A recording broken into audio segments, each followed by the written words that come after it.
My brother got me fired to teach me a lesson. But I taught them one. The termination letter was still warm from the printer when my brother Derek walked into the conference room with that smug smile I'd seen 1,000 times growing up. "Sorry it had to be this way, but you'll thank me later," he said, adjusting his tie like he was doing me some grand favor. The real world doesn't coddle people like Mom and Dad did. I stared at him across the polished mahogany table, my hands shaking as I held the HR document that had just destroyed 6 months of finally feeling like I had my life together. Asterisk consistent tardiness. Failure to meet project deadlines. Unprofessional conduct with clients. Asterisk every single line was a lie, and we both knew it. Derek, what the hell? Language, Jamie. He held up a finger like I was still 8 years old, getting scolded for cursing at Sunday dinner. This is exactly what I'm talking about. You've been coasting since you started here in March. Someone needs to teach you that actions have consequences. The HR representative, a nervous woman named Patricia who kept avoiding eye contact, cleared her throat. "Ms. Chen, you have 15 minutes to collect your personal items. Security will escort you out." 15 minutes. 6 months of 60-hour weeks, of proving myself at Hartwell and Associates, of finally using my marketing degree for something that mattered, reduced to a cardboard box and a security guard watching me pack my succulent and my Northwestern coffee mug. Derek lingered by my cubicle as I gathered my things, hands in his pockets like he was supervising a particularly interesting construction project. At 31, he'd been climbing the corporate ladder at Hartwell for almost 8 years, working his way up from junior analyst to regional operations manager. Everyone loved Derek. He was charming, reliable, the kind of guy who remembered birthdays and brought donuts on Fridays. The golden child who'd gotten his MBA from Wharton while I was still figuring out my major. "You know, when Dad called and asked me to keep an eye on you, I told him you could handle yourself," he said, leaning against my desk. "But these past few months, showing up at 9:15 instead of 9 o'clock, spending too long on lunch breaks, that whole situation with the Morrison account." I saved the Morrison account. I snapped, shoving my stapler into the box with more force than necessary. They specifically requested me for their Q4 campaign after I fixed the mess Bradley left behind. Derek shrugged. "That's not how management sees it. Look, I know this feels harsh, but sometimes you need to fall flat on your face before you learn to stand up straight. Character building, you know. Character building." The same phrase he'd used when he convinced our parents to make me pay for my own car insurance in high school while they covered his BMW payments. The same excuse when he accidentally told my college boyfriend about my anxiety medication, leading to a breakup that took me months to get over. The security guard, a kind-looking older man who seemed genuinely sorry about the whole thing, gestured toward the elevator. "Ready, miss?" I picked up my box and walked past Derek without another word. But as we waited for the elevator, I heard him on his phone with someone, probably our parents, explaining how tough love was really the only way to help me grow up. The elevator doors closed, and I saw my reflection in the polished steel, 24 years old, unemployed, and completely humiliated. But underneath the shock and hurt, something else was growing. Something that felt a lot like determination. The first week after getting fired was a blur of rejection emails and my mother's well-meaning but infuriating phone calls. She kept saying things like, "Derek just wants what's best for you," and "maybe this is a blessing in disguise," as if being blacklisted from every decent marketing firm in Chicago was some kind of divine intervention. I'd submitted 43 applications by Friday. 43. And the few companies that bothered to respond wanted to know why I'd left my previous position after only 6 months. What was I supposed to say? My brother sabotaged me because he thinks I need character development. By the second week, I was seriously considering that barista job at the Starbucks near my apartment when Derek texted me. Asterisk coffee tomorrow. Want to make sure you're doing okay, asterisk. I almost deleted it. But something made me hesitate, thumb hovering over my phone screen. Maybe it was morbid curiosity, or maybe I just needed to understand why he destroyed my career for my own supposed good. Either way, I found myself typing back, asterisk sure. Grind coffee, 2 p.m., asterisk. He showed up 15 minutes late, naturally, wearing a navy suit that probably cost more than my monthly rent. I'd been nursing the same latte for 20 minutes, watching him through the window as he finished a phone call in his car. "Jamie. You look good," he said, sliding into the chair across from me with that same patronizing smile. "How's the job hunt going?" "Fantastic," I replied, keeping my voice level. "Turns out getting fired for performance issues really makes you attractive to potential employers. Come on, don't be dramatic. You'll find something." He ordered a complicated drink, oat milk macchiato with an extra shot and vanilla, then turned back to me like we were just catching up. "Actually, I might have some good news. There's an opening at Meridian Marketing. It's entry-level, but..." "Entry-level?" I set down my cup harder than necessary. "Derek, I had 3 years of internship experience and a 3.8 GPA. I was handling million-dollar accounts at Hartwell. And look how that turned out." He stirred his drink thoughtfully. "Maybe it's time to be realistic about your capabilities.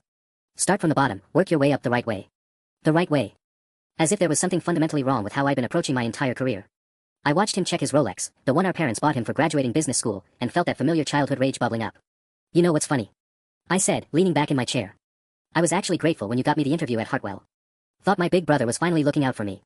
I was looking out for you. That's exactly what this is. By lying to HR about my performance."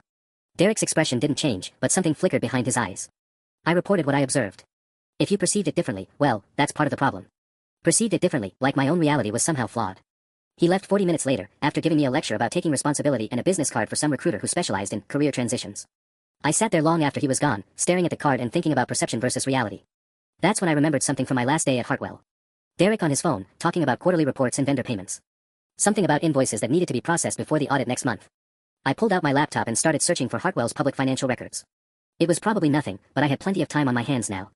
And if Derek was so concerned about teaching me lessons about the real world, maybe it was time I learned exactly how the real world worked. What I found in those first few hours of digging made my stomach drop. Hartwell and Associates quarterly reports were public record, filed with the SEC like clockwork. Most of it was standard corporate financial speak, revenue projections, operational expenses, the usual. But buried in the vendor payment schedules, something caught my eye. Pinnacle Consulting Services, $47,000, Q2 2023. Pinnacle Consulting Services, $52,000, Q3 2023. I'd never heard of Pinnacle, which was weird because I'd worked closely with our procurement team on the Morrison account. Sarah Kim, our procurement manager, had walked me through every vendor relationship during my onboarding. She was meticulous about documentation, keeping detailed records of every company we worked with.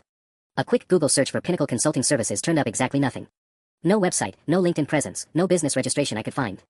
For a company receiving six-figure payments from a firm like Hartwell, that was unusual. I cross-referenced the payment dates with Derek's departmental reports, the ones that were publicly available through Hartwell's Transparency Initiative. Every Pinnacle payment had been approved by regional operations. Derek's department.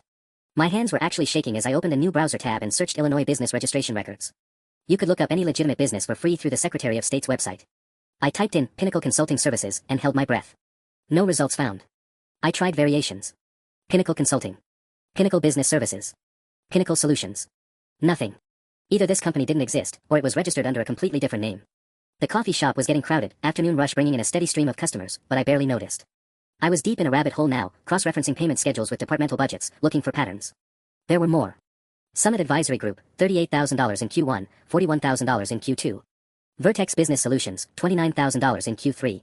All approved by regional operations. All completely invisible online. I pulled up my old work calendar, the one I could still access through my personal email since I'd synced it months ago. Derek's schedule was partially visible to me. We'd shared calendars for a joint project in April. I scrolled back through the payment dates, looking for meetings, calls, anything that might show legitimate business with these ghost companies. Nothing. On the day Pinnacle received their $52,000 Q3 payment, Derek had been at our parents' house for Dad's birthday barbecue. I remembered because he'd left work early, bragging about his new promotion letting him set his own schedule. The implications hit me like a freight train. Derek wasn't just a golden child who could do no wrong. Derek was embezzling money from Hartwell and Associates. Creating fake companies, approving payments to himself, and covering it all up with his sterling reputation and management access. And he'd fired me because I was getting too close to the procurement process. The Morrison account had required detailed vendor verification, something I'd done for every contractor and consultant we'd worked with. If I'd stayed in that role much longer, if I'd been promoted to senior account manager like Patricia had hinted before my termination, I would have seen this. All of it. My phone buzzed with a text from Derek, *, hope coffee helped. Remember, this is all about building your character. You'll be stronger for it, *. Character building. Right. I screenshotted the vendor payments and saved everything to a secure folder on my cloud drive. Then I started a new document and began typing names, dates, and dollar amounts. If Derek wanted to teach me about the real world, he'd just given me a masterclass. But I was pretty sure he wasn't going to like what I'd learned. The deeper I dug, the more elaborate Derek's scheme became. What had started as a few suspicious vendor payments turned into a web of financial fraud that stretched back almost 3 years. I'd been at it for 6 hours straight, my laptop battery dying twice as I worked through bank routing numbers and corporate filings. The coffee shop had closed around me, but I'd moved to the 24-hour diner down the street, surviving on bad coffee and a free Wi-Fi. Apex Strategic Partners, $63,000, March 2021. Catalyst Business Group, $55,000, July 2021. Nexus Consulting LLC, $71,000, December 2021. Every single fake company followed the same pattern.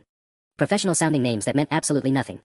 Payment amounts just under the $75,000 threshold that would trigger additional oversight from Hartwell's board. And all of them approved by regional operations during Derek's tenure. The real breakthrough came when I found the bank routing information buried in a quarterly expense report. Most people would have skipped right over it, just numbers in a sea of corporate bureaucracy. But I'd spent 3 years studying financial analysis, and something about the routing number looked familiar. It took me 20 minutes to remember where I'd seen it before. Derek's housewarming party last summer, when I'd helped him set up his new home office. He'd left his laptop open while answering the door, and I'd glanced at the screen while moving some boxes. Online banking. I'd only seen it for a second, but I had a weird memory for numbers. The routing number for Hartwell's payments to Pinnacle Consulting Services matched Derek's personal bank. My hands were shaking so hard I could barely type. This wasn't just embezzlement, this was systematic theft on a massive scale. I pulled up my calculator and started adding up every suspicious payment I'd found. $847,000. Over 3 years, my brother had stolen nearly $1 million from the company that employed both of us. The company where he'd built his reputation as the reliable, trustworthy golden child. The company he'd gotten me fired from to build my character. I was so absorbed in the numbers that I almost missed the email notification popping up on my screen. LinkedIn message from someone named Marcus Webb at Hartwell and Associates. My stomach clenched. Had they somehow tracked my digging? Was I about to get a cease and desist letter? Hi Jamie, I hope this message finds you well. I'm the new internal auditor at Hartwell, and I came across your name in some departmental files. Would you be available for a brief conversation about your experience in regional operations? I'm conducting a routine review of vendor management processes. Best regards, Marcus *. I stared at the message for a full minute. Internal auditor. Vendor management processes. This couldn't be a coincidence. I checked Marcus Webb's LinkedIn profile. Certified public accountant, 15 years of experience in forensic accounting, hired by Hartwell just 2 weeks ago. His previous job had been investigating financial fraud at a tech startup in California. They already knew. Or at least, they suspected something.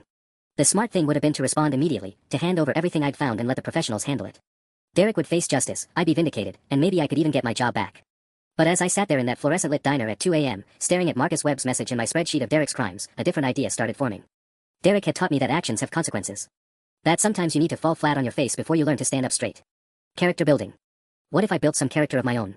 I saved Marcus's message to my drafts folder without responding and opened a new document. If Derek wanted to play games with people's lives, maybe it was time he learned what it felt like to be the one getting played. After all, he'd taught me everything I knew about the real world. The next morning, I did something I'd never done before in my life. I called in sick to unemployment. Instead of my usual ritual of sending out resumes and getting rejected, I drove to the Chicago Public Library downtown and claimed a corner desk in the business research section. If I was going to take down Derek, I needed to be absolutely bulletproof. One mistake, one missing piece of evidence, and he'd find a way to spin this whole thing back on me. Asterisk Jamie's just bitter about getting fired.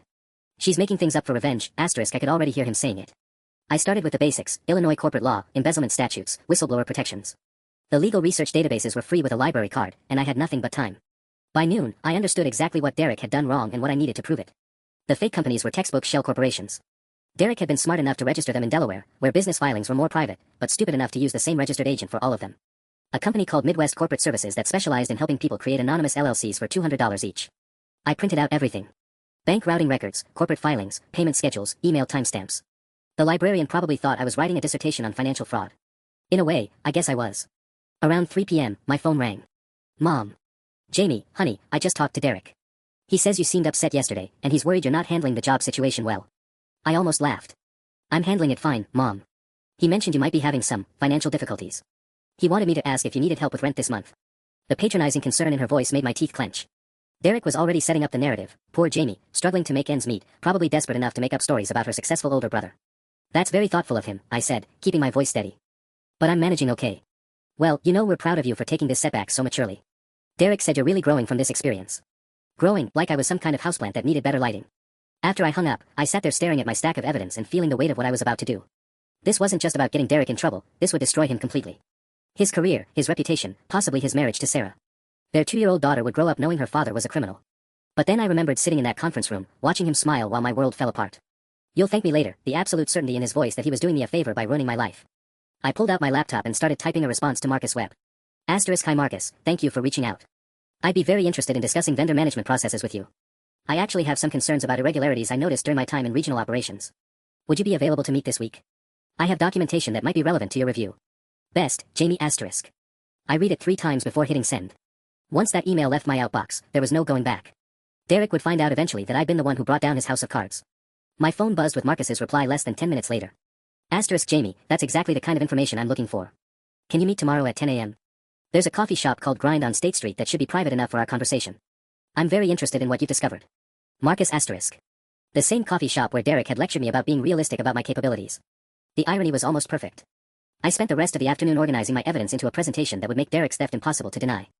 Bank records, payment schedules, corporate filings, everything cross-referenced and color-coded like the marketing campaigns I used to build at Hartwell. By the time I left the library, I had a folder thick enough to choke a horse and a plan that would teach Derek exactly what consequences really looked like. Character building indeed. Meeting Marcus Webb felt like stepping into an alternate reality where people actually listened when I spoke. He was younger than I'd expected, maybe 35, with kind eyes behind wire-rimmed glasses and a sort of methodical way of taking notes that made me feel like every word mattered. I'd arrived 20 minutes early, claiming the same corner table where Derek had mansplained my career to me just days before. This is remarkable work, Jamie, Marcus said, flipping through my organized evidence folder. Most people wouldn't have caught these patterns, let alone documented them this thoroughly. I watched him photograph each page with his phone, creating his own digital trail. How long have you suspected something was wrong? About a week into the job, he admitted. Hartwell hired me because their quarterly numbers weren't adding up.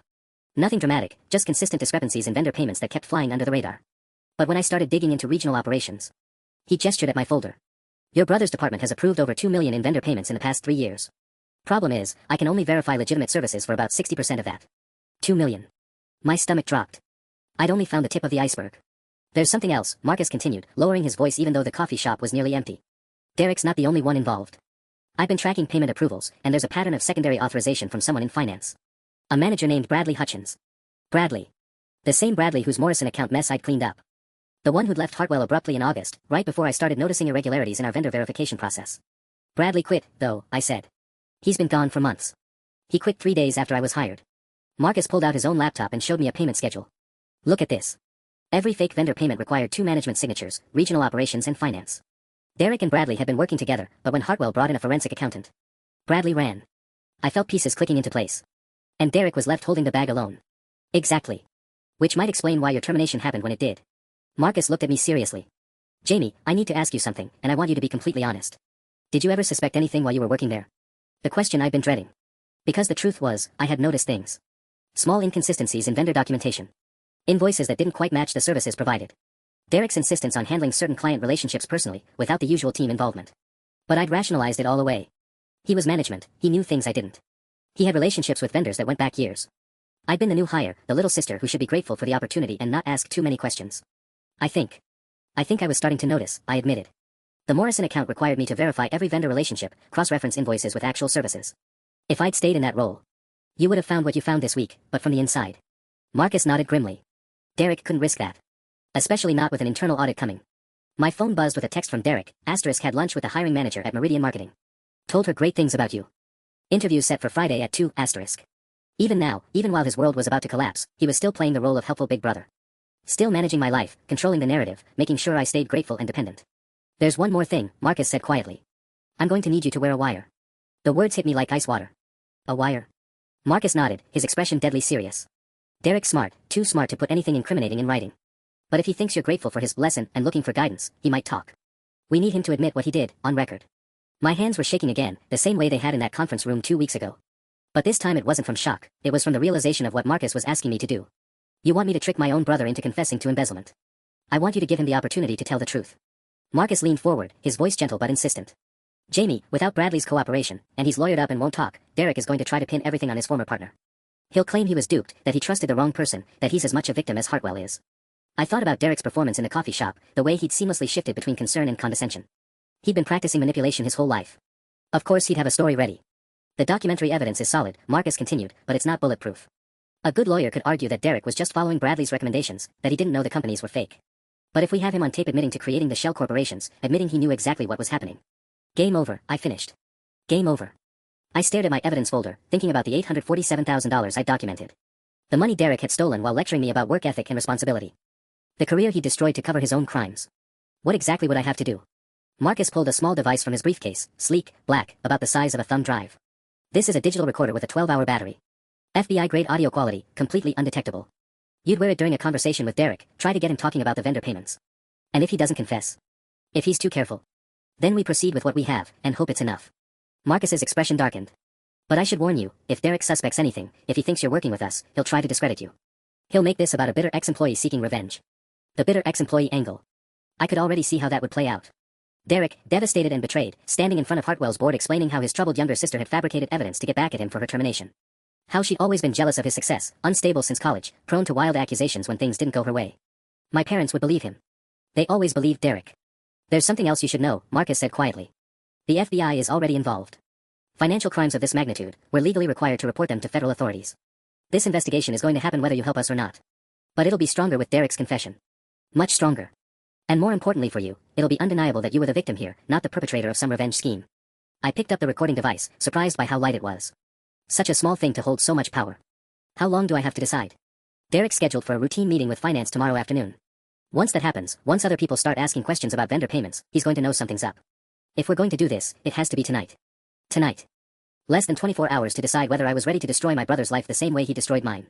My phone buzzed again. Another text from Derek, asterisk also talked to Mom about Thanksgiving. She's hoping this whole job situation will be resolved by then. Proud of how you're handling everything, asterisk. Thanksgiving. Where Derek would sit at the head of the table, carving turkey and dispensing wisdom about perseverance and family values. Where everyone would praise him for looking out for his little sister during her difficult time. I slipped the recording device into my purse. Tell me exactly what I need to get him to say. That evening, I sat in my car outside Derek's house for 20 minutes, the recording device feeling like it weighed 1,000 pounds in my jacket pocket. His neighborhood was everything I'd expected to afford on a stolen $1 million, manicured lawns, 3-car garages, the kind of quiet wealth that whispered rather than shouted. Marcus had been specific about what I needed. Get him to admit he created the companies. Get him to acknowledge the payments were fraudulent. Most importantly, get him to explain why he fired you. If he admits it was to protect the scheme, that's conspiracy and obstruction. Simple enough in theory. In practice, I was about to manipulate my own brother into destroying his life. Derek answered the door in khakis and a polo shirt, looking like he was auditioning for a suburban dad commercial. Jamie. What a nice surprise. Sarah's at book club, but come in. Want some wine? His house was a monument to success, or at least the appearance of it. Granite countertops, stainless steel everything, family photos strategically placed to showcase their perfect life. There was even a picture of Derek receiving some corporate achievement award last year, shaking hands with Hartwell's CEO. Actually, I wanted to thank you, I said, accepting a glass of expensive Pinot Noir. For the reality check, I mean. You were right about me needing to grow up. Derek's smile was genuinely warm, the first real emotion I'd seen from him since this whole mess started. I'm so glad you see it that way. I was worried you'd hold a grudge. I was angry at first, I admitted, settling onto his leather couch. But then I started thinking about what you said. About taking responsibility, learning how the real world works. Exactly. Derek sat across from me, leaning forward with the enthusiasm of someone whose pet theory was being validated. Look, I know it seemed harsh, but sometimes people need a wake-up call. You were getting comfortable, maybe a little entitled. Entitled. The word hit like a slap, but I forced myself to nod thoughtfully. I think you're right. I was coasting on my degree, expecting things to be handed to me. That's very mature of you to admit. Derek took a sip of wine, already relaxing into his favorite role as mentor and life coach. The truth is, Jamie, success isn't about talent or education. It's about understanding how systems really work, knowing how to navigate them. Is that how you moved up so quickly at Hartwell? I asked, trying to sound admiringly naive. I mean, regional operations manager at 31 is incredible. Derek's chest puffed up slightly. It's about being strategic. Seeing opportunities that other people miss. Building the right relationships, understanding where the real power lies. Like with vendor management. I pressed gently. I always wondered how you managed those budgets so effectively. Some of those consulting contracts were huge. Something flickered across Derek's face, caution, maybe, or calculation. Vendor relationships are crucial. You have to know who you can trust, who delivers real value versus who's just padding invoices. My heart was hammering, but I kept my voice casual. I remember some of those companies from the quarterly reports. Pinnacle Consulting, Summit Advisory. They seemed to get a lot of work from us. Derek went very still. How do you remember those names? Shit. I'd pushed too hard, too fast. I helped Sarah with some procurement documentation during the Morrison project. Just recognize the names from invoices. Right. Derek's voice was carefully neutral now. Well, those relationships were complex. Sometimes you have to work with smaller firms that don't have huge online presences. The consulting world isn't always as transparent as other industries. Of course, I said quickly. I just meant it seemed like smart business, working with specialized firms like that. Derek studied my face for what felt like an eternity. When he spoke again, his voice had taken on a different quality, still brotherly, but with an edge of something harder underneath. Jamie, can I ask you something? This sudden gratitude, this interest in how business really works, what's this actually about? The question hung in the air between us. I could feel the investigation balanced on a knife's edge. One wrong word and Derek would shut down completely, maybe even figure out what I was really doing here. I guess I just want to understand, I said finally. You've always been ahead of me, always known things I didn't. Maybe if I'd paid more attention to how you operate, I wouldn't have gotten fired. Derek's expression softened slightly, but his eyes stayed sharp. And you think understanding vendor management is going to help your career? I think understanding how successful people think is going to help my career. He laughed then, a sound that held both affection and something that might have been pity. You want to know how successful people really think, Jamie? I nodded, hoping the recording device was catching every word. They understand that rules are for other people. Derek set down his wine glass and leaned back, studying me with those calculating eyes I'd seen him use in business meetings. The recording device in my pocket suddenly felt enormous, like it was broadcasting our conversation to the entire neighborhood. Rules are for other people, he repeated, seeming to savor the phrase. Take Hartwell, for example. They have all these policies about vendor approval, competitive bidding, documentation requirements.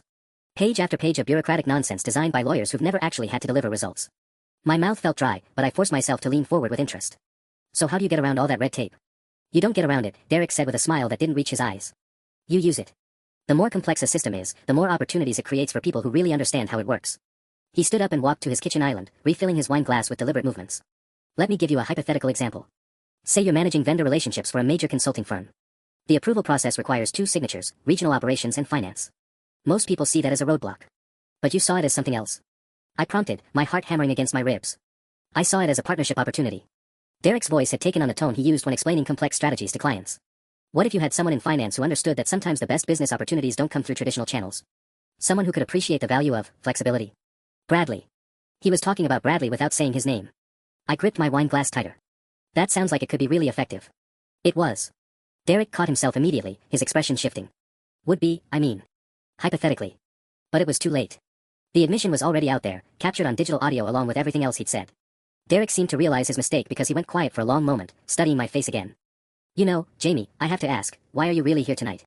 The question sent ice through my veins. What do you mean? This whole conversation.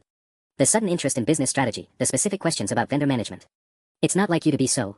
He searched for the word. Analytical about these things. I could feel the investigation slipping away from me. Derek was too smart, too paranoid. Of course he'd get suspicious. I guess getting fired made me realize how much I don't understand about corporate politics. I'm trying to learn. From the quarterly reports you apparently memorized. Derek's voice was getting colder. Most people don't remember vendor names from documents they saw months ago, Jamie. My phone buzzed with a text, and Derek's eyes immediately snapped to it. Without thinking, I glanced down and saw Marcus Webb's name on the screen. Just for a second, but Derek caught it. Who's Marcus Webb? He asked quietly. Nobody, I said too quickly. Just someone from college. Derek held out his hand. Let me see your phone. Derek, what? Let me see your phone, Jamie. His voice had gone completely flat, the brotherly warmth evaporating like it had never existed. Now. I clutched my phone tighter, but Derek was already moving around the kitchen island toward me. I think you should leave, I said, standing up from the couch. I think you should explain why someone named Marcus Webb is texting you at 9 o'clock at night. Derek's face had transformed into something I'd never seen before, cold, calculating, dangerous. And I think you should explain why my little sister suddenly developed such a keen interest in Hartwell's vendor management practices. The recording device felt like it was burning a hole in my pocket. I had what I needed, Derek's admissions about the fraudulent payments, his reference to the partnership with finance, enough to corroborate everything Marcus already suspected. But getting out of Derek's house was suddenly feeling a lot more complicated. I'm leaving, I said, grabbing my purse and heading toward the front door. Derek stepped into my path. We're not done talking, Jamie. For the first time in my life, looking at my older brother, I felt genuinely afraid. Actually, we are done, I said, trying to keep my voice steady as Derek blocked the hallway. Move, Derek. You're working with them, aren't you? His voice was barely above a whisper, but there was something in it that made my skin crawl. The new auditor. That's who Marcus Webb is. I could lie, but Derek's expression told me he'd already figured it out. The calculating look in his eyes reminded me of when we were kids and he cornered me about some broken vase or missing money, except now the stakes were a federal embezzlement case instead of getting grounded. How long have you known? He asked, stepping closer. Since you got fired. Since yesterday. Or have you been planning this for weeks? Planning what? You're the one who stole nearly $1 million, Derek. I just connected the dots you left lying around. His laugh was sharp and bitter. Connected the dots. Right. My brilliant little sister, suddenly interested in forensic accounting. He pulled out his own phone, fingers flying across the screen. Marcus Webb, internal auditor at Hartwell & Associates. Hired 3 weeks ago. Specializes in financial fraud investigation. My stomach dropped as I realized what he was doing. Derek. I'm calling Mom and Dad, he said, thumb hovering over the contact.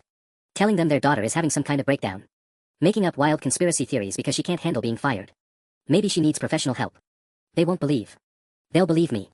His smile was poisonous. They always believe me, Jamie. Golden child, remember? And you, well, you've always been a little unstable. College anxiety, the medication, that whole mess with Kevin your sophomore year when you accused him of things he never did. The Kevin reference hit like a physical blow. My ex-boyfriend from Northwestern, who'd manipulated me for months before I finally got the courage to tell someone. Derek had convinced our parents it was all in my head, that I was being dramatic. Kevin graduated with honors while I spent junior year in therapy. You know what happened with Kevin was real, I said quietly. I know what you believed happened with Kevin. Derek's voice was gentle now, the same tone he'd used back then when he convinced everyone I was having episodes. Just like you believe this fantasy about me embezzling money. It's the same pattern, Jamie. When things don't go your way, you create elaborate stories to explain why everyone else is the villain. For a moment, I almost believed him. The doubt crept in like poison. What if I'd misread the financial records? What if there were legitimate explanations for everything? Derek was the successful one, the one who understood corporate finance. Maybe I was just a bitter ex-employee seeing conspiracies where none existed. Then I remembered the bank routing numbers. The non-existent companies. The $847,000 in fake vendor payments that I documented with mathematical precision. Show me, I said suddenly. What? If I'm wrong about Pinnacle Consulting, show me. Call them right now. Set up a meeting for next week. Prove they're a real company that actually provided services to Hartwell. Derek's expression flickered, just for a second, but enough. It's after 9 p.m., Jamie. Normal people don't. Then show me their website. Their LinkedIn page. Any evidence that they exist outside of your fake invoices. You're being ridiculous. Show me Bradley Hutchins' signature on those payment authorizations.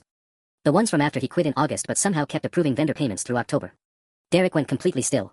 In that silence, I heard the recording device in my pocket still running, capturing every word of his non-denial.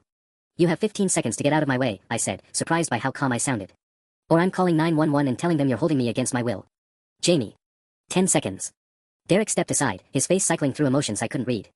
As I reached for the door handle, he spoke one more time. You have no idea what you've just done to this family. I turned back to look at him, my older brother, my former hero, the man who'd stolen $1 million and destroyed my career to cover his tracks. No, Derek. You did this to our family. I'm just making sure everyone finds out. I made it 3 blocks from Derek's house before I had to pull over, hands shaking so badly I couldn't hold the steering wheel. The adrenaline crash hit me like a freight train, 20 minutes of pure terror disguised as casual conversation, followed by the horrifying realization of what Derek had tried to do at the end. He'd been ready to gaslight me into oblivion. Make me question my own sanity, my own memories, just like he'd done with Kevin. Paint me as the unstable little sister having another breakdown, discredit everything I'd found before it could see daylight.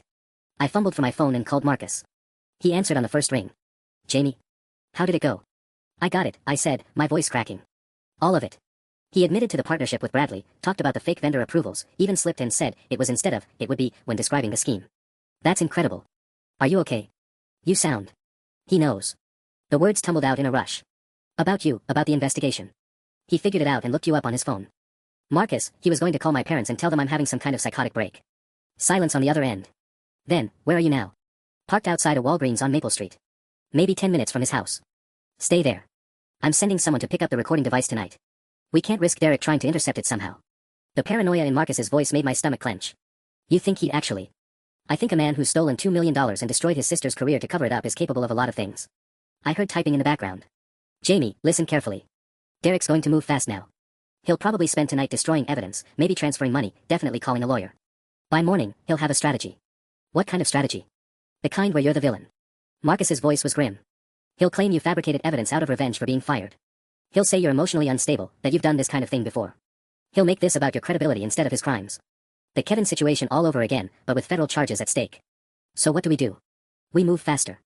The recording you got tonight is enough for the FBI to freeze Derek's assets and search his house. If we execute warrants tomorrow morning before he can destroy more evidence. Wait. Something Derek had said was nagging at me. Marcus, when you said Derek had stolen $2 million, I only documented about 800,000. More typing. Right, that's what you found in the public records. But I've been digging deeper since we met. There are private vendor contracts that don't show up in quarterly reports, smaller payments that stayed under the disclosure threshold. Plus, I think there's a second bank account. Second account? Routing numbers from some of the later payments don't match Derek's personal account. He got smarter, more careful. Created additional layers of separation between himself and the money. I thought about Derek's house, the expensive renovations, Sarah's new Mercedes in the driveway. How long do you think he's been planning this? Based on the sophistication of the scheme? Years. This wasn't opportunistic fraud, Jamie. This was systematic, long-term theft with carefully planned exit strategies. Exit strategies. You think he was going to run? I think he was building a nest egg for early retirement. Another 2 or 3 years of this, and Derek could have disappeared into a very comfortable life somewhere without extradition treaties. My phone buzzed with call waiting. Derek's name on the screen. I showed it to the empty car like Marcus could somehow see it through the phone. He's calling me. Don't answer. In fact, turn off your phone after we hang up. If Derek's panicking, he might try to track your location. Jesus, Marcus, you're scaring me. Good. Scared keeps you careful. His voice softened slightly. Look, we've got him. The recording you made tonight, combined with the financial evidence, it's ironclad. Derek's going to federal prison, probably for 15 to 20 years. But cornered animals are dangerous, and Derek just realized his entire life is about to implode. Derek's call went to voicemail. Immediately, my phone rang again. Agent Sarah Chen will meet you at the Starbucks on State Street in 20 minutes, Marcus said. She'll take possession of the recording device and escort you home. Do not go anywhere alone tonight, do not answer calls from Derek or your parents, and do not post anything on social media. My parents? Derek's probably calling them right now, setting up his version of events. By tomorrow morning, they'll believe you're having a mental health crisis and Derek is the concerned brother trying to get you help. I closed my eyes, imagining that conversation. Mom's worried voice, Dad's uncomfortable silence. Derek positioning himself as the responsible one dealing with his sister's latest breakdown. 20 years, you said. Minimum. Wire fraud, money laundering, conspiracy, obstruction of justice. The federal sentencing guidelines don't mess around with financial crimes of this magnitude. My phone rang again. This time it was Mom. I stared at Mom's name on the screen, my finger hovering over the decline button. Marcus was still talking, giving me instructions about the FBI handoff, but all I could think about was Derek sitting in his granite countertop kitchen right now, spinning his web of lies. I have to take this, I interrupted Marcus. If I don't answer, it'll just confirm whatever story Derek's already told her. Jamie, that's exactly what he wants. I clicked over before Marcus could finish. Hi, Mom. Oh honey, thank goodness. Mom's voice was already thick with worry, the tone she used when one of us was sick as kids. Derek just called me, and he's so concerned about you. He said you came by tonight acting very strange, asking odd questions about his work. Odd questions, of course. I'm fine, Mom. Derek's overreacting. Sweetie, he said you seemed confused about some financial documents, making connections that didn't make sense. Are you sure you're handling the job situation okay? Sometimes unemployment can trigger anxiety episodes. There it was. Derek had already planted the seeds, confused, making connections that didn't make sense, anxiety episodes. In 30 minutes, he'd managed to transform a federal embezzlement case into concern for his sister's mental health. Mom, I need you to listen to me very carefully, I said, pulling into the Starbucks parking lot. Derek has been stealing money from Hartwell. Hundreds of thousands of dollars. I have documentation. Oh, Jamie. The pity in her voice made my chest tight. Honey, that's exactly what Derek said you might say. He's worried you're creating these elaborate theories because you can't accept what happened with your job. He fired me to cover up his crimes. Derek didn't fire you, sweetie. HR fired you for performance issues. Derek tried to help you, remember? He got you that interview at Meridian Marketing. I wanted to scream. Derek's version was so perfectly crafted, the concerned brother trying to help his unstable sister, going above and beyond to find her new opportunities even after she'd failed at his company. Who would anyone believe? The successful executive with 8 years of stellar performance, or his recently fired sister making wild accusations? Mom, please. Call Marcus Webb at Hartwell and ask him about the internal audit. Ask him about the vendor payments to companies that don't exist. I'm not calling Derek's workplace with conspiracy theories, Jamie. That's inappropriate. Conspiracy theories. Derek had thought of everything. What did he tell you, exactly? Mom sighed, and I could picture her sitting at the kitchen table, probably organizing her thoughts the way she did when delivering difficult news. He said you've been fixated on his success lately, asking detailed questions about his work, memorizing financial documents. He's worried that losing your job triggered some kind of episode. Episode. Like what happened with Kevin in college. When you became convinced he was manipulating you, made all those accusations. My hands clenched around the steering wheel. Kevin had been manipulating me, gaslighting me, isolating me from friends, making me question my own reality until I barely trusted my own thoughts. But Derek had convinced everyone it was all in my head, that I was being dramatic and seeing patterns that weren't there. The exact same playbook he was running now. Mom, I have bank records. Financial documents. Physical evidence that Derek created fake companies to steal money from Hartwell. Sweetie, people having episodes often find evidence that supports what they want to believe. Remember how convinced you were about Kevin? You had emails, text messages, all kinds of proof that seemed real to you. Through the Starbucks window, I could see a woman in a dark suit checking her watch. Agent Sarah Chin, probably. The FBI agent who would take my recording and use it to destroy Derek's life forever. I'm hanging up now, Mom. Jamie, wait. Your father and I think you should come stay with us for a few days. Get some rest, maybe talk to Dr. Peterson again. Dr. Peterson. The therapist I'd seen after the Kevin situation, when everyone convinced me I needed professional help to deal with my reality distortion issues. I'm not having a breakdown, I said quietly. Derek is a criminal, and tomorrow the FBI is going to prove it. I hung up and sat in my car, staring at the Starbucks where an FBI agent was waiting to collect evidence of my brother's federal crimes. In 12 hours, Derek would be in handcuffs. In 12 hours, everyone would know the truth. But right now, in this moment, my own mother thought I was losing my mind. My phone buzzed with a text from Dad, *your mother told me about tonight. We love you. Please come home, *. Even my father, who never got involved in family drama, had been pulled into Derek's narrative. I was the problem. I was the one who needed help. I grabbed the recording device from my pocket and walked toward the FBI. Agent Sarah Chen looked exactly like what Central Casting would order for, competent FBI agent, sharp suit, direct handshake, eyes that missed nothing. She'd claimed a corner table at the Starbucks and had clearly been watching me through the window since I'd arrived. Ms. Chen, thank you for meeting me so late, I said, sliding the recording device across the table like we were conducting some kind of spy novel dead drop. Agent Chen, she corrected, but not unkindly. And thank you for what you did tonight. I know confronting family members isn't easy. She pocketed the device with practiced efficiency. Marcus briefed me on your conversation with Derek. We'll have the audio analyzed within the hour. How long before you arrest him? That depends on what's on this recording and what our overnight financial analysis turns up. She pulled out a tablet and stylus. I need to ask you some follow-up questions about Derek's behavior patterns, his access to Hartwell systems, his relationship with Bradley Hutchins. For the next 40 minutes, Agent Chen walked me through every detail I could remember about Derek's work habits. His late nights at the office that he claimed were client calls but could have been document manipulation. His insistence on personally handling certain vendor relationships. The way he'd started taking more vacation days in recent months, possibly moving money to offshore accounts. One thing I'm curious about, she said, reviewing her notes. Derek's reaction when you mentioned specific vendor names. You said he went still. Completely. Like someone had pressed a pause button. I traced the rim of my coffee cup, remembering that moment of recognition in Derek's eyes. It was the first time all night that his mask slipped. That suggests he wasn't expecting you to know those particular details. Which means he probably hasn't destroyed all the evidence yet, he doesn't know exactly what we have. My phone, which I'd silenced but left on the table, lit up with another call. This time it was Derek's wife, Sarah. Agent Chen noticed my hesitation. Family member. Sister-in-law. Derek probably told her I'm having some kind of breakdown. Are you going to answer? I stared at Sarah's name on the screen. She was a good person, kindergarten teacher, devoted mother, the kind of woman who brought homemade cookies to family gatherings and remembered everyone's birthdays. She had no idea she was married to a federal criminal. No, I said finally. There's nothing I can say that won't make this worse. Agent Chen nodded approvingly. Smart choice. Derek's probably coaching her on what to say, how to gauge your mental state, whether you seem delusional about his business activities. The call went to voicemail. 30 seconds later, my phone buzzed with a text from Sarah, *Jamie, I'm worried about you. Derek said you seemed confused tonight. Can we talk? I'm here if you need someone, *. Even the text felt scripted. Derek had probably dictated every word, teaching his wife how to sound concerned but not accusatory, supportive but alert for signs of instability. How do you handle it? I asked Agent Chen suddenly. Knowing that you're about to destroy someone's entire family. She looked up from her tablet, studying my face. By remembering that Derek destroyed his family the moment he decided to steal $2 million. You didn't choose this, Ms. Chen. Your brother did. But Sarah, their daughter Emma, will be better off knowing the truth than living a lie built on stolen money. Agent Chen's voice was firm but not unsympathetic. Financial crime isn't victimless. Every dollar Derek stole was money that could have gone to employee bonuses, client services, company growth. He didn't just rob Hartwell, he robbed every person who works there. My phone lit up again. This time it was a number I didn't recognize. Unknown caller, I told Agent Chen. Derek, probably, calling from a different phone. Let it go to voicemail. But as we sat there in the fluorescent brightness of the Starbucks, watching my phone ring with calls I couldn't answer, I realized Derek had already won the first battle. By morning, my entire family would believe I was having a psychological crisis. Even when he was arrested, even when the evidence was undeniable, there would always be doubt. Poor Jamie, so desperate to be right about Derek that she convinced the FBI to go along with her delusions. Agent Chen packed up her materials and stood. We'll execute search warrants at 6 a.m. tomorrow. Derek's house, his office, his bank records. By noon, this will be a very different conversation. I hoped she was right.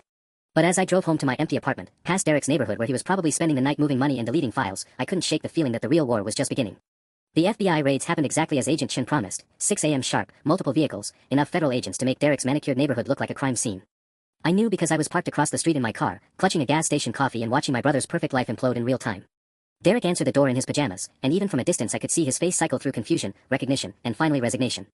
Sarah appeared behind him holding Emma, their 2-year-old daughter staring wide-eyed at all the strangers in dark suits. Within minutes, Derek was in handcuffs being loaded into an unmarked sedan while agents carried boxes of evidence from his house. My phone had been buzzing nonstop since 6:15. Mom, Dad, Sarah, even my Aunt Linda who I hadn't spoken to in 2 years. Derek's arrest was already making local news, Hartwell and Associates executive charged with embezzlement, and apparently the family WhatsApp group was in full crisis mode. I finally answered when Dad called for the 4th time. Jamie, what in God's name have you done? His voice was strained, older somehow than it had been yesterday. Derek's been arrested. The FBI, Jamie. They're saying he stole millions of dollars. Because he did steal millions of dollars, Dad. This is insane. Derek would never. He paused, and I heard Mom's voice in the background, high-pitched and panicky. The news is saying someone provided evidence to the FBI. Someone close to the investigation. Dad. Please tell me you didn't do this. Please tell me my daughter didn't destroy her own brother's life over some misunderstanding about getting fired. The pain in his voice cut deeper than anything Derek had done to me. This was what I'd known would happen, even with FBI raids and federal charges, even with Derek in handcuffs, I would still be the villain in my family's story. It wasn't a misunderstanding, I said quietly. Derek created fake companies and stole $2 million over 3 years. He fired me because I was getting too close to discovering it. I have documentation, Dad. Bank records, corporate filings. Stop. Dad's voice cracked. Just stop, Jamie. Do you have any idea what you've done? Emma's going to grow up knowing her father is in prison. Sarah's going to lose everything, the house, Derek's income, her entire life. For what? Because you couldn't handle getting fired.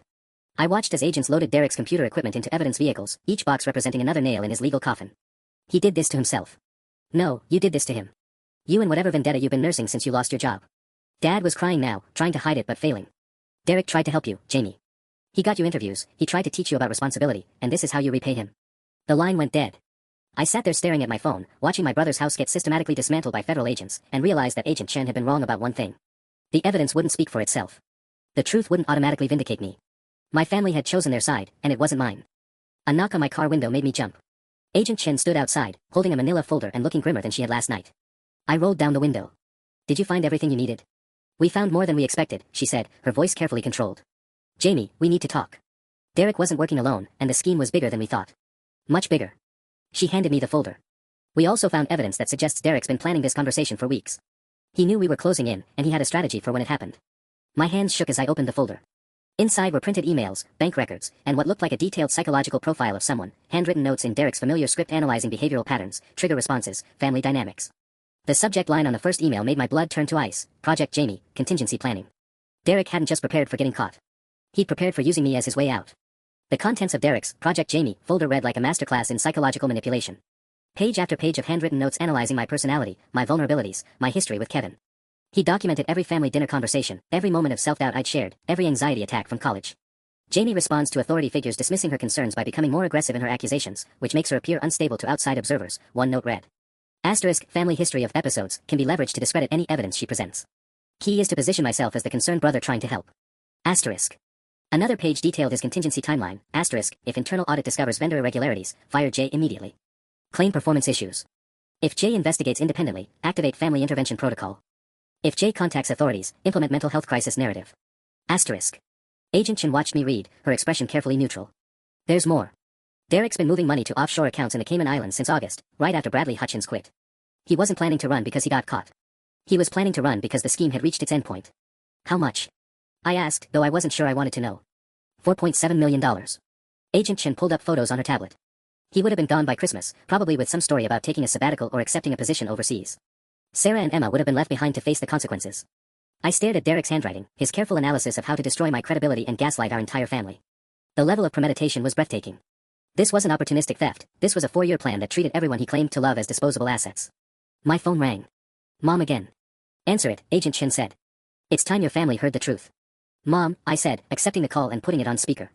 Jamie, please, you have to fix this. She was sobbing now, her words barely coherent.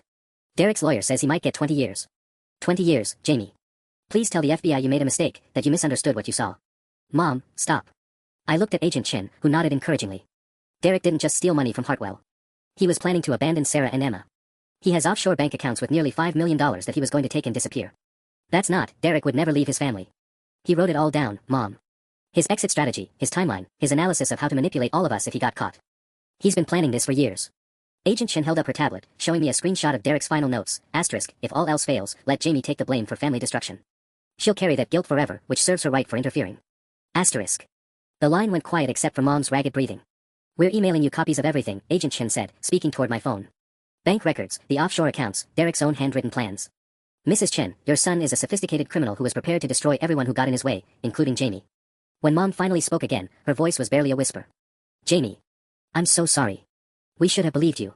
3 weeks later, Derek pleaded guilty to wire fraud, money laundering, and conspiracy charges.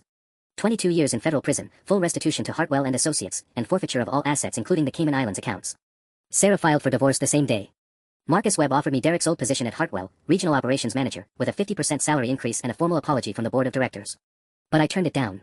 I'd learned too much about how power corrupts, how systems can be manipulated, how even family can become weapons. Instead, I started my own forensic accounting firm, specializing in corporate fraud investigation. My first client was a woman whose brother had been embezzling from their family business. My second was a recent college graduate whose mentor had been stealing credit for her work. Derek had been right about one thing, actions do have consequences. He taught me exactly how the real world works, how successful people bend rules, how they manipulate systems, how they sacrifice others to protect themselves. But he'd forgotten the most important lesson of all, sometimes the people you underestimate are the ones who teach you the hardest truths about consequences. Character building, indeed.